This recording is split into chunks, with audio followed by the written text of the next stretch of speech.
So my people, I've got a banger for you today. Testosterone optimization guide. Everything you need to know about testosterone, as well as how to optimize it at the end. Let's get straight into it. So why is testosterone important? It has too many functions in the body, too many to put on this slideshow, but just to name a few, it's responsible for mood and cognitive function. Been shown time and time again, guys with high T tend to have lower rates of anxiety and depression.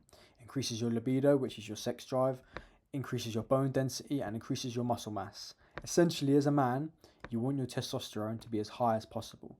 700 to 900 nanograms per deciliter would be classified as a golden zone. The closest to 900, of course, the better.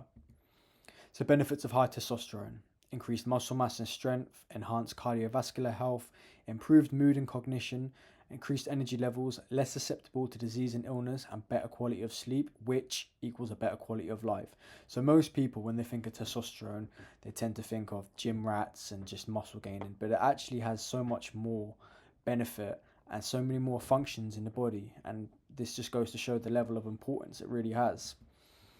So if you're watching this, you could be experiencing one or multiple of these symptoms. Symptoms of low testosterone would be reduced sex drive, erectile dysfunction, fatigue, decreased muscle mass and strength, increased body fat, especially in the midsection, which is a sign of high estrogen in the body, which has an inverse relationship with testosterone. Mood changes, reduced bone mass, which can lead to osteoporosis, and hair loss. And I've seen it time and time again in my life. Men who have receding hairlines and they have no hair, they tend to have a very poor diet and a very poor lifestyle. And yep, you got me. I know I've got no hair as well, but I shave my hair out of choice. I'm not losing my hair. So the killers, these are the 6 killers of testosterone: xenoestrogens, phytoestrogens, stress, poor diet, poor sleep, and alcohol. So xeno just means foreign, phyto means plant. These compounds mimic estrogen and bind with its receptors. Examples of xenoestrogens would be BPAs, PCBs, water bottles, Tupperwares, receipts, synthetic clothing, pesticides, and herbicides. Examples of phytoestrogens would be soy, of course, legumes, flax seeds, whole grains, and even some fruits and vegetables. So, with this said, it's good enough reason to go onto a carnivore diet. So, stress. Stress is a big one. I would argue is the most important to get under control. So cortisol, which is a stress hormone, and testosterone have an inverse relationship, meaning when one goes up, the other has to come down. So limit your caffeine consumption because caffeine spikes cortisol and it also impacts sleep. And stay away from negative people. No one likes a moaner. I've experienced in my life and in my clients' lives, the higher the cortisol, the lower the testosterone all the time. The more stress, the more caffeine. Yeah, it's just no good. Just keep away from the caffeine if you can, or keep it to a bare minimum. So as you can see here, testosterone is high, cortisol is low on the right. Cortisol goes up, testosterone comes down. Simple as that. So in your diet, you want to prioritize these foods. You have red meat, which is high in zinc, eggs, which is high in everything. It's nature's multivitamin. Eggs are amazing. Everybody should have them in their diet, which I'll get into. Fatty fish, this includes oysters. So oysters are obviously high in zinc, which is a building block of testosterone. Also sardines, mackerel, wild caught salmon. I put emphasis on wild caught as well because farmed salmon is very dirty and I would not go near it if I was you. Avocados, good healthy fats and contains boron. Everybody, well, most people are deficient in boron. So if you're not going to get it from avocados, I would suggest taking a triple complex boron supplement. It's very good for testosterone. Cherries, berries, and pomegranates, high in antioxidants, which again support the production of testosterone. Brazil nuts, high in selenium, which also you can be found in fish as well. Garlic and onions, dark leafy greens. Being a carnivore, I don't obviously consume the plant matter. However, I'm not against it. I just think if you are going to eat the plant food, just make sure you're opting for organic. And if you can, try and support your local farmers. Also, for a bonus, try to eat within season as well. So, what you want to avoid in your diet: vegetable oils, absolute toxin, high in polyunsaturated fatty acids. They stay in your body for up to 2 years after consumption, causes oxidative stress, stupid amounts of inflammation. They actually were an engine lubricant originally, and then they realized they could make money from it. So, when foods used to be cooked in lard, tallow, beef dripping, they replaced that with vegetable oils, and well, you're just seeing the state of health these days, and I would argue this is part of it. Soy products, no one wants to be a soy boy, keep away from soy.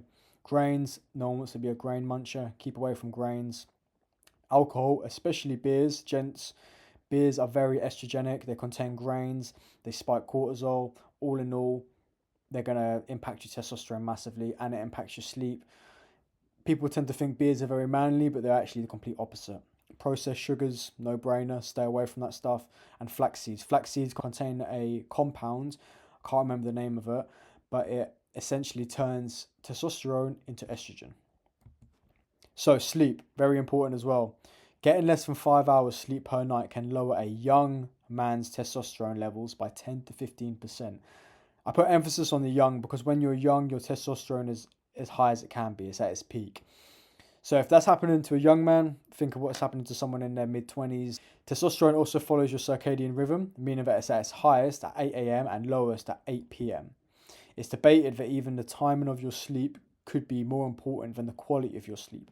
Testosterone is produced in deep sleep, and if you're going to sleep around, say, along with your circadian clock, which would be around 9:30, you're asleep. Around 1 a.m., you're going to be in deep sleep, so that's when testosterone's peaked and where it's produced.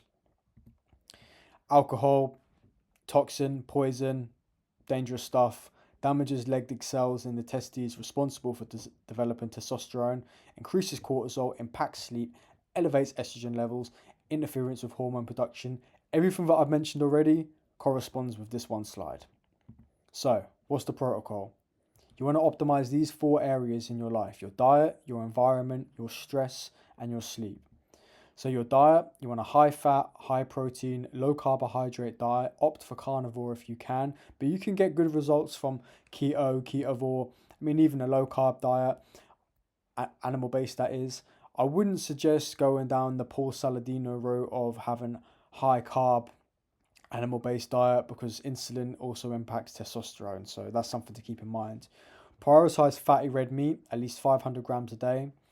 Avoid all foods previously mentioned. Eat between 6 to 10 eggs a day. Eggs are high in cholesterol. Cholesterol creates testosterone. So no matter what people say, cholesterol is good for us. We need cholesterol. The more, the better. Organic vegetables, of course, opt for organic if you're going to eat vegetables. Try to fast for 18 to 24 hours a day, giving you spikes in human growth hormones, which also results in testosterone increase following that. With the fasting, however, I would suggest getting your body fat adapted to begin with, so your body knows how to use fat efficiently, so then it can tap into its own reserves, making fasting a lot easier and keeping your cortisol lower. So eliminate alcohol, or at least cut it down quite significantly if you are going to drink alcohol. With alcohol, I will say, if you are going to drink it, I would opt for things like red wine or maybe like tequila, clear spirits. They tend to not be as toxic on your body, especially red wine. But ethanol is a toxin at the end of the day. It's poison on the body. So no matter what it is, it's going to poison you. But some are worse than others. Environment. Lift heavy weights 3 to 4 times a week, focusing on compound exercises. The more muscles working simultaneously, then the more you're going to spike your testosterone. I do calisthenics personally, so all my exercises are compound exercises: push-ups, dips, pull-ups, and all variations. Sprints, great for spiking testosterone and human growth hormone. Participating in a martial art or competition-based sport has been shown to increase testosterone. I mean, martial arts are terrific for many things, mentally, physically. Martial arts are great. I mean, being in an environment where you're in a competition mindset actually has been shown to spike your testosterone. Be around like-minded men as well. Don't be around weak men who don't have this same mindset of you, because that can also impact your energy, the way you feel about yourself, and etc. etc. And get at least 1 hour sunlight on your skin per day. So stress, learning meditation, brilliant practice. Do it when you wake up, do it when you go to sleep, especially when you go to sleep, so you can get rid of all that clutter that you've kept inside in your brain all day.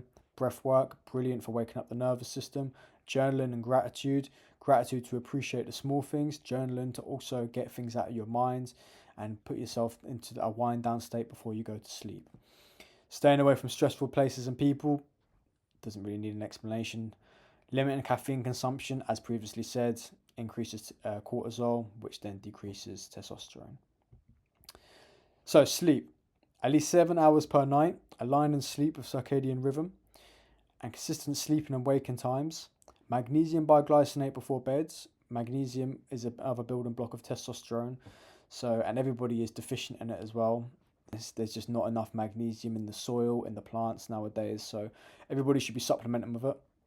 Have a solid wind down routine, which I'm not going to get into, but a wind down routine is essentially something that brings your mind down, calms you down, and gets you ready for sleep.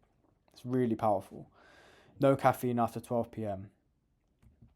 So supplements, if you do all of the steps that I've just recommended, you won't need to take any supplements, to be honest with you. However, if you are lacking in certain areas, these are some supplements you can take in order to benefit. So you've got zinc, again, building block of testosterone. Vitamin D, ideally you want it from natural sun, but if you live somewhere like sunny Britain, like me, you know that there's not much sun here, so it's the only option you really have, or maybe even a vitamin D lamp. Magnesium biglycinate, as previously mentioned, plus L-theranoside, both very bioavailable forms of magnesium, and I would recommend supplementing with them, no exceptions. Ginseng, good for testosterone production. I've never taken it myself, neither with Tonkat Ali. This seems to be a bit of a hype at the minute. People talk about this a lot. I haven't really dived into this stuff. But ashwagandha as well brings cortisol down, which in turn brings your testosterone up. So with that said, if you need to take these supplements, you can take these. The first three I would say are way more important than the other three. As I say, if you have everything optimized, first on the previous slides, then you won't need to take the supplements. So I hope you gain some value out of this. I hope you use this guide in order to optimize your testosterone, better the quality of your life, and become a better man.